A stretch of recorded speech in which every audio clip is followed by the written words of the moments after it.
Et voici Pierre Segers.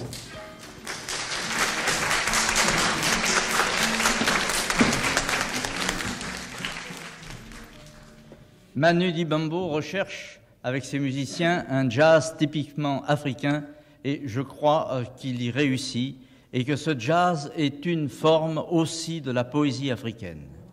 Cet orchestre qui va ouvrir le deuxième volet de notre diptyque et nous allons maintenant passer à cette mutation de la poésie ancestrale qui est devenue une poésie extrêmement d'aujourd'hui.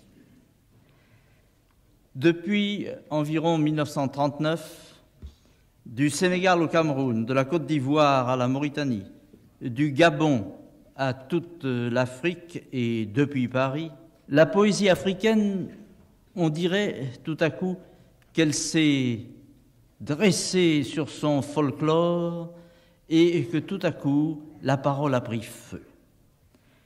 Il semble qu'à travers leurs poètes, les Africains aient ranimé une sorte de conscience collective. Une conscience collective qui avait été si longtemps oblitérée par la traite, par l'esclavage et parfois par l'exploitation. Nous avons alors assisté en poésie à une sorte de révélation. Les poètes sont devenus comme des prophètes.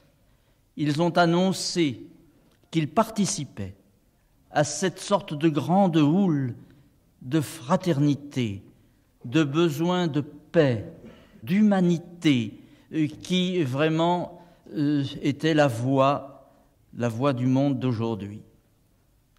Nous avons connu en France cette même situation quand la France était un pays occupé. Et après, disons Paul Éluard, il n'y a qu'un seul mot qui résume ce sentiment qui est commun à tous les peuples, africains ou non. Ce seul mot, c'est liberté. Si nombreux sont les poètes à avoir chanté ce besoin de liberté, cette humanité, cette sorte de fierté de l'homme, si nombreux que nous ne pouvons naturellement pas tous les citer ce soir. Mais dans ce brasier de la poésie africaine, ils se reconnaîtront. Cependant, au passage, je voudrais saluer ce soir l'un des plus fidèles serviteurs et des plus discrets serviteurs de la poésie africaine, Alioune Diop. Et on sait combien ce dévouement à la poésie africaine, à la cause africaine, mérite d'estime, car c'était très difficile au début pour Alioune Diop et son équipe de créer une maison d'édition qui était entièrement dévouée à la poésie africaine. Et je veux associer à cet hommage que j'ai plaisir à lui rendre ce soir son ami Lamine Diakhaté, dont vous allez entendre un poème qui est dit par Bachir Touré.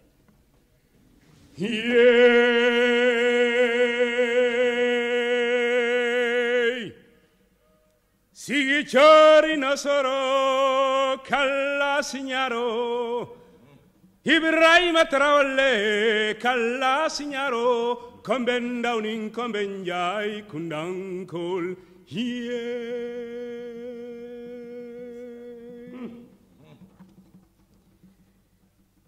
Primordial du 6e jour. Mon désir, un long poème écrit dans le sang ancien de mon Afrique. Le balancement sera de rythme, le souffle généreux, le cadre limpide. Ce sera éclatant comme la crête du sang. Mon désir, un rêve, un vent fraternel, violemment sur toute la terre. Prépare-toi pour le voyage. Nous rassemblerons la flore et la faune d'outre-mer. Sein de nos ceintures, plus éclatantes que verroteries de négrier, nous plierons les routes, assécherons les fleuves, boirons les mers. Sur nos traces, le regard de tous les peuples, et de la faune et de la flore d'outre-mer, nous cheminerons sans tourner la tête. Devant nous, le pays des mirages. Allah de yo sarakelle yo ngari la hayo ngari la hayo Bokar sabe salala do ngari la hayo ngari la hayo Yabour. La terre sera l'étoile à la clarté maternelle de l'aube. Nous accueillerons nos sœurs de là-bas, lisses et nues mais précieuses, les hommes, nos frères, dieux à la forme hardie mais fiers, mais sages, mais pacifiques gardiens du soleil. Et ma sœur, nous marcherons par les sentiers de lumière. Nous confierons à l'oubli tout le fardeau inutile du siècle. À présent, Lydia Ewande interprétera une chanson camerounaise qui est une introduction à la prise de conscience africaine. Il y est dit en effet que la place de l'ancêtre a été usurpée et que l'unique but doit être de rétablir l'ordre des choses selon l'Afrique. Écoutez La place de l'ancêtre par Lydia Ewande. Ola iyawo, yebobe, ola iyawo, yebobe, bani pula suwa, mboko mwatete, bama tese mombe kaise di babobe, ola iyawo, ola iyawo, bani pula suwa, mboko mwatete, bama tese mombe kaise di babobe, bani pula suwa, mboko mwatete, bama tese mombe kaise di babobe, aye aye aye aye aye aye aye aye aye aye aye aye, ola iyawo.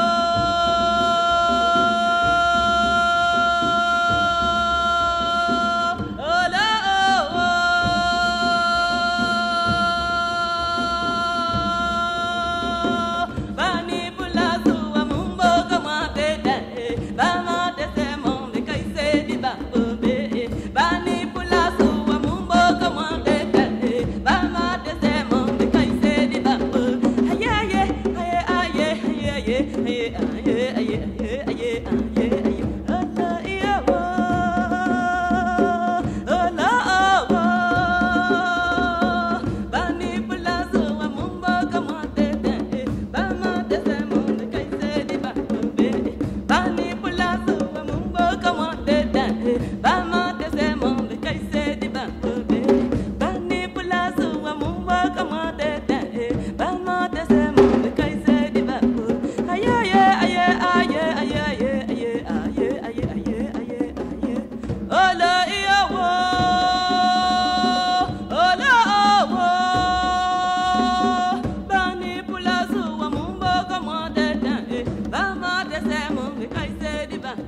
Tous les poètes africains se sentent en vérité comme des mottes de terre ou de latérite arrachées à leur pays.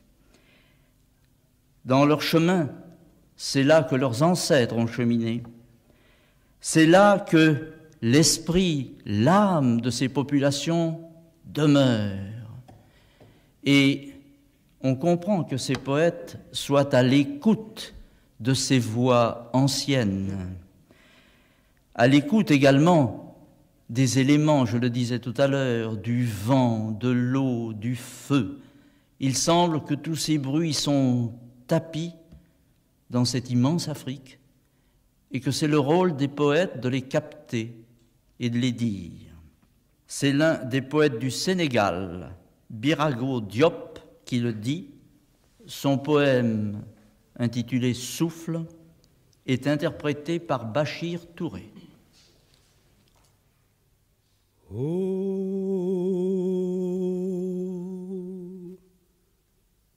oh, oh,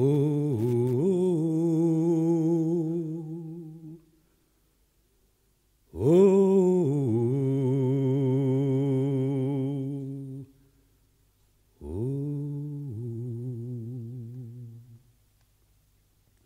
Écoute plus souvent les choses que les êtres.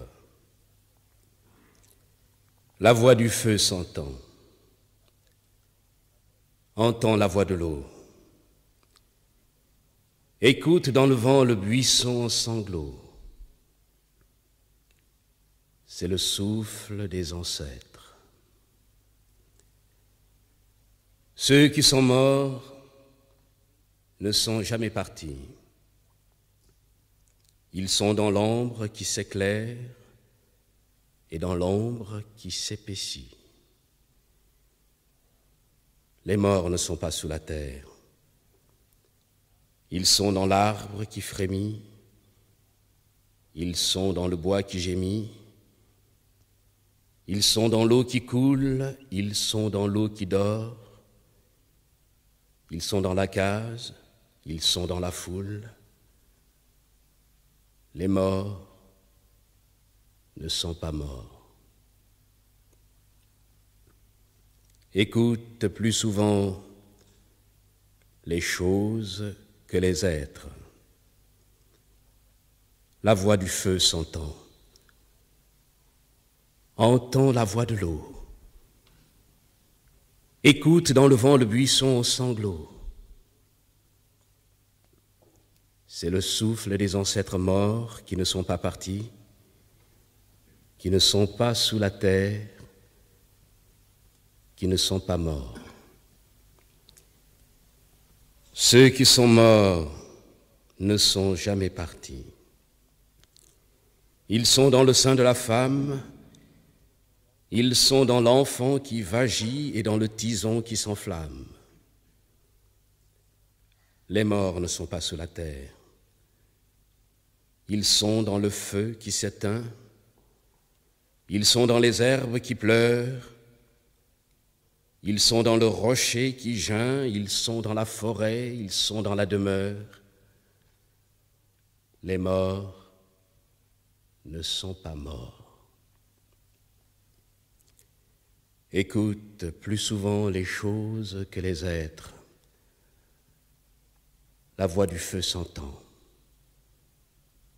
Entends la voix de l'eau. Écoute dans le vent le buisson en sanglots. C'est le souffle des ancêtres. Mais passons à présent au nord, à la Mauritanie. Passons à des poèmes qui ont été écrits en langage peul, en langue peul, et qui ont été traduits par leur auteur lui-même en français. Et retrouvons à cette occasion cet auteur, c'est un grand lettré mauritanien, c'est Oumar Ba. Deux poèmes de Oumar Ba seront dits tout à l'heure.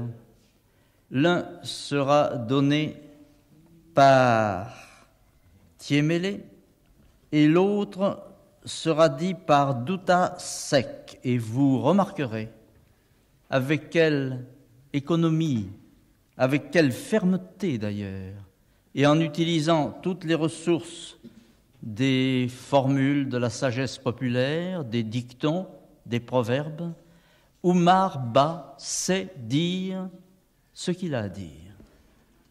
On n'arrête pas la crue avec la main. Et même, la chèvre agacée finit par mordre. Les chiens à l'approche de l'hyène oublient leur querelle. Le feu qui brûle au cœur de l'homme a servi, n'est ni blanc ni noir. Le plus gros baobab ne résiste pas au feu. Nous sommes les brindilles. La vérité, enfermée sous terre, s'y amasse et un jour fait tout éclater. La vérité est la seule encre où nous puissions tremper nos goulames. Alors, je te le dis, jusqu'au jour de la liberté, je puis me nourrir de tisons. Solonding gembelingoy, solonding ley,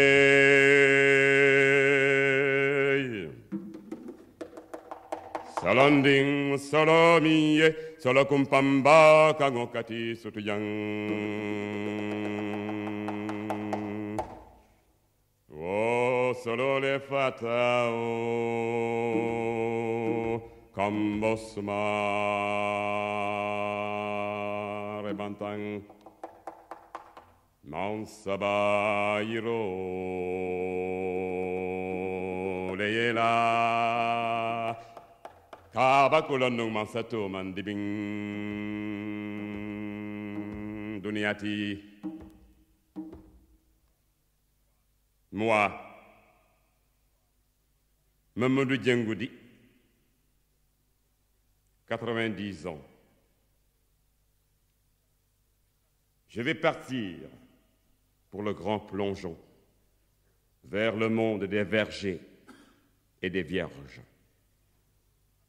émasculé par vos canaux et par vos lois. Nous voilà sans goût et sans âme, habité par le désespoir, de vaincu à vainqueur, point de dialogue. Il ne nous reste qu'à évoquer Allah et à ravaler notre salive, car cracher est une opinion. De mémoire d'homme, on n'a jamais invité la mort à la danse. Mais je vis sans vivre, lisant le présent avec les yeux de la veille. La France, là-bas, la vraie, au-delà de Gate, vous jugera. Adieu. Mais à 3000 kilomètres de Nouakchott, un autre Africain, parmi bien d'autres, ranime au Gabon cette fois des légendes qui portent à réfléchir. Son livre, le Mvet, vient de paraître. Le Mvet, c'est à la fois l'instrument du griot, le griot lui-même et les histoires qu'il raconte.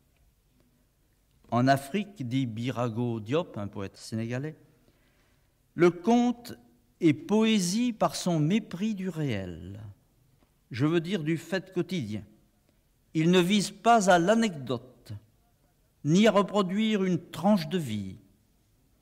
Il a pour objet, en nous donnant une vision du surréel, par-delà les apparences, de nous faire saisir le sens de la vie profonde du monde. Écouté par Ambroise Mbia, un conte, extrait du Mvet de Dzira Ndong Ndutune. C'est un petit chef-d'œuvre de la poésie allusive. Le fer disparaissait. Le fer se volatilisait. À travers tout le pays, la nouvelle s'était répandue. Plus de saguets, plus de cognés, plus de houes, plus de fusils, plus de fer. La paix. Je sème le vent, oui. Je tire l'éléphant, oui. Que les oreilles écoutent, qu'elles écoutent le vête.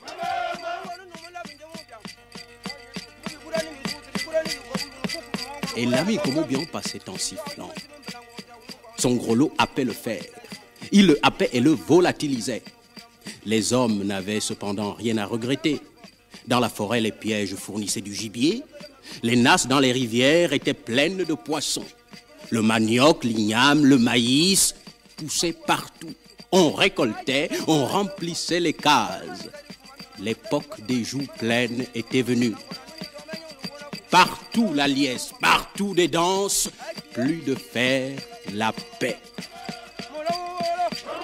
Et l'ami Komobian traversa le grand fleuve et Biglibi et parvint à la tribu des Minlons, les lianes. Il anéantit le fer. Il franchit la chaîne de montagnes rocheuses et biviquées et arriva à la tribu de Yencourt, le brouillard. Il anéantit le fer. La grande forêt dite la forêt de feu dépassée. Il arriva à la tribu des Bilés, les arbres, au village d'un Fumu en Gondo. Puis il siffla. Aussitôt, lance, machette, cogné ou fusil s'amassèrent dans la cour. Le gros lot métallique les happa et les volatilisa. Sur ces entrefaites, un Fumangondo bondit et vint se planter devant Elami Komobian. Il parla. Je suis un Fumangondo de la tribu des arbres. Comment te nommes-tu? Elami Komobian de la tribu des flammes, répondit l'autre. Ma mission, faire disparaître le fer de la surface de la terre. Je te conseille de retourner immédiatement chez toi, si tu ne veux pas devenir un cadavre à l'instant. Tu sais plaisanter, homme de la tribu des arbres. Qu'appelles-tu cadavre? Courroucé, un Fumangondo se frappa la poitrine. Une bouffée de fumée s'échappa de sa bouche, dans laquelle il plongea la main et en sortit un morceau de fer gros comme le tronc d'un baobab. Puis il bondit et écrasa le marteau sur la tête des lamentants. Celui-ci recula en titubant de douleur et faillit s'affaler sur le sol. Un raidissement brusque, des muscles qui se bandent, et l'amico se remit d'aplomb. Il poussa un hurlement si épouvantable que les hommes et les femmes du village s'enfuirent se cacher dans la forêt. Puis il siffla. Son gros lot passa dans les airs, happa un Fumangondo et le volatilisa. Les derniers hommes restés dans le corps de garde poussèrent des cris effarés et disparurent derrière les cases.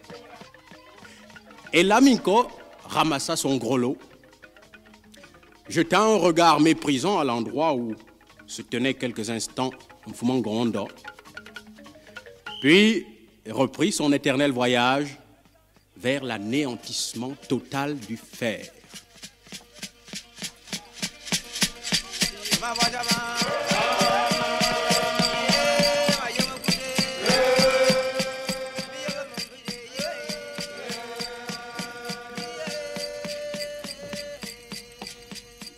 À cette légende gabonaise répond une grande voix poétique de la Côte d'Ivoire, celle du poète Bernard Dadier.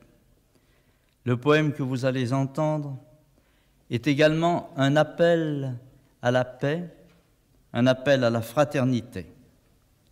Trop de sang, trop de menaces sur les hommes.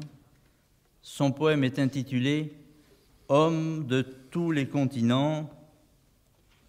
C'est le titre, et Bernard Dadier sera dit par Édouard Monique. Je sors des nuits éclaboussé de sang. Regardez mes flancs, labourés par la faim et le feu. Je fus une terre arable. Voyez ma main calleuse, noire à force de pétrir le monde. Mes yeux brûlés à l'ardeur de l'amour. J'étais là lorsque l'ange chassait l'ancêtre.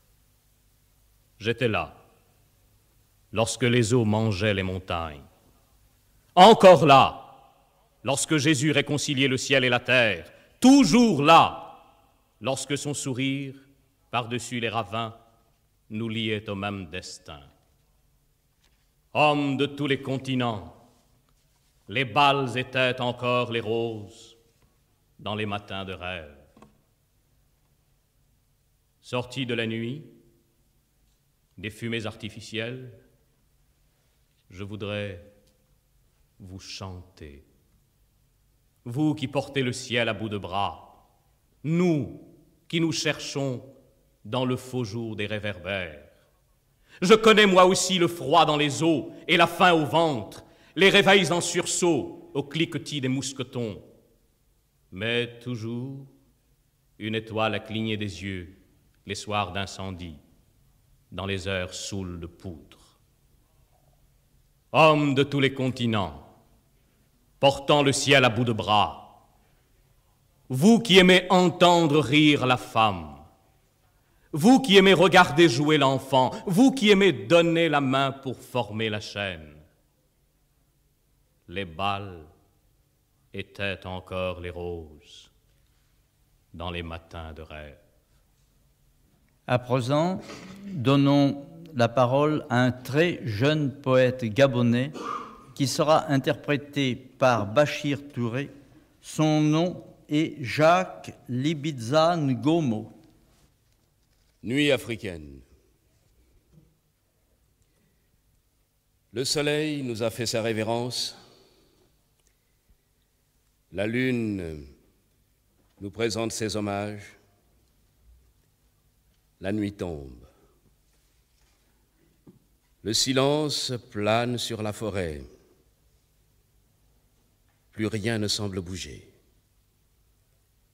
Le calme le plus absolu règne sur l'équateur.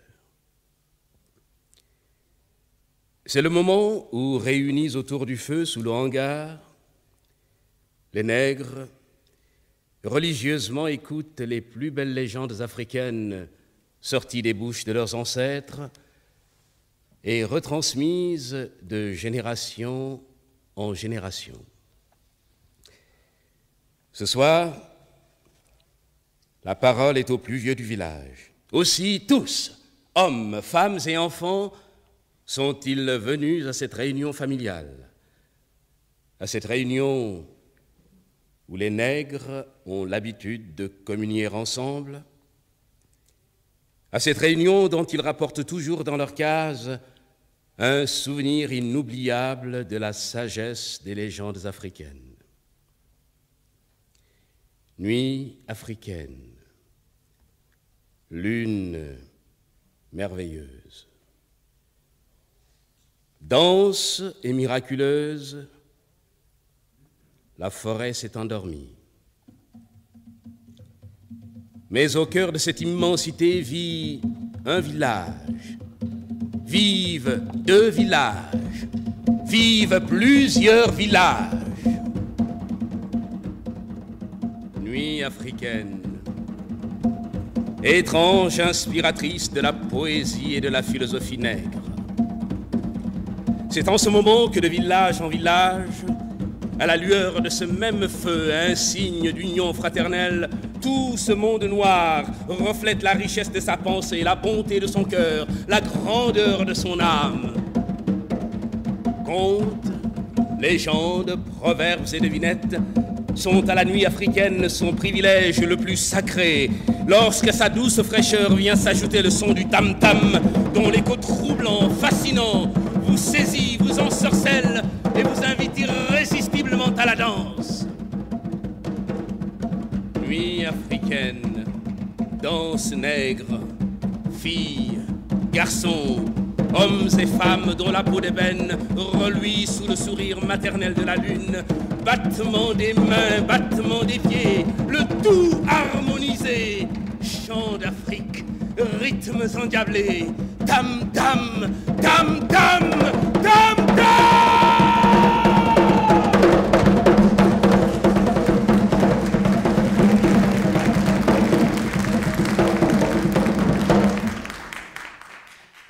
Voici maintenant sur le bord de Vouri. Le Vouri, c'est un fleuve qui coule juste à côté de Douala.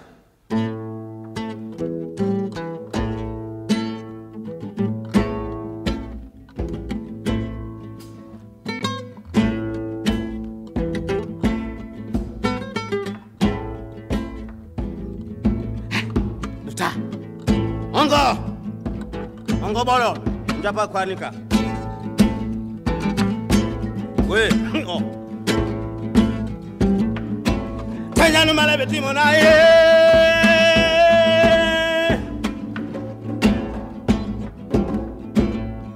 Apo tenga beti mo.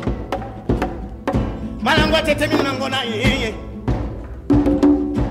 E kombo timbi yang bilaye oh. Misasi mona mundi ye. Misasi. Oi mena sumuna songo na ngoi bisole kongo mona moi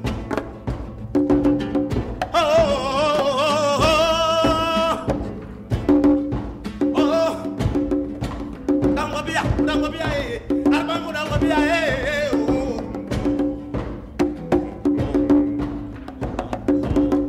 ensemble c'est ça la poésie yeah.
Je pense qu'à travers cette incandescence, à travers cette diversité, que ce soit la musique, les chants, la poésie, nous avons vu tous ensemble combien la vitalité était extrême chez ces poètes et chez leurs interprètes, dans ces races, dans cet énorme continent.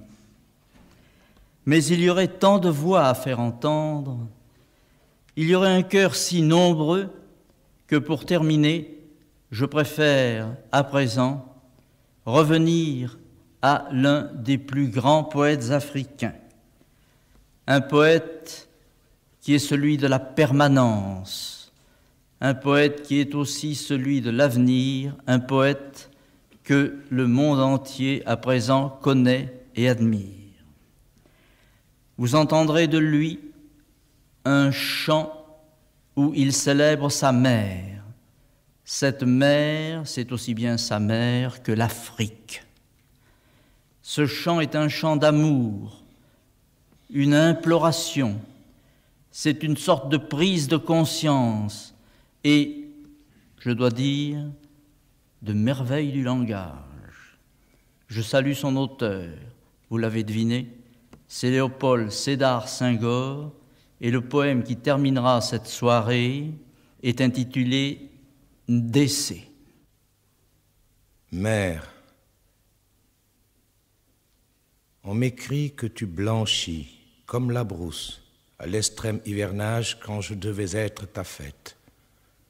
La fête gymnique de tes moissons, ta saison belle, avec 7 fois 9 ans sans nuages, et les greniers pleins à craquer de fin mille. Mère, on m'écrit que tu blanchis comme la brousse à l'extrême hivernage quand je devais être ton champion. Ngor Sanu, tel le palmier de Katamag, il domine tous ses rivaux de sa tête au mouvant panache d'argent. Et les cheveux des femmes s'agitent sur leurs épaules, et les cœurs des vierges dans le tumulte de leur poitrine. Voici que je suis devant toi, mère, soldat aux manches nues, et je suis vêtu de mots étrangers, où tes yeux ne voient qu'un assemblage de bâtons et de haillons. Si je pouvais parler, mère,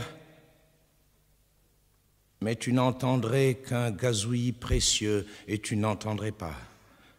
Comme lorsque, bonne femme de Sérère, vous déridiez le Dieu aux troupeaux de nuages, pétaradant des coups de fusil par-dessus le cliquetis des mots par Agnès. Mère, parle-moi. Ma langue glisse sur nos mots sonores et durs. Tu le sais faire doux et moelleux, comme à ton fils chéri autrefois. Ah, me pèse le fardeau pieux de mon mensonge. Je ne suis plus le fonctionnaire qui a autorité, le marabout aux disciples charmés. L'Europe m'a broyé comme le plat guerrier sous les pattes pachydermes des tanks. Mon cœur est plus meurtri que mon corps, jadis au retour des lointaines escapades aux bords enchantés des esprits. Je devais être, mère, le palmier florissant de ta vieillesse. Je te voudrais rendre l'ivresse de tes jeunes années. Je ne suis plus que ton enfant endolori, et il se tourne et se retourne sur ses flancs douloureux. Je ne suis plus qu'un enfant qui se souvient de ton sein maternel et qui pleure. Reçois-moi dans la nuit. Reçois-moi dans la nuit qu'éclaire l'assurance de ton regard. Redis-moi les vieux contes des veillées noires, que je me perde par les routes sans mémoire. Mère, je suis un soldat humilié qu'on nourrit de gros mille. Dis-moi l'orgueil de mes pères.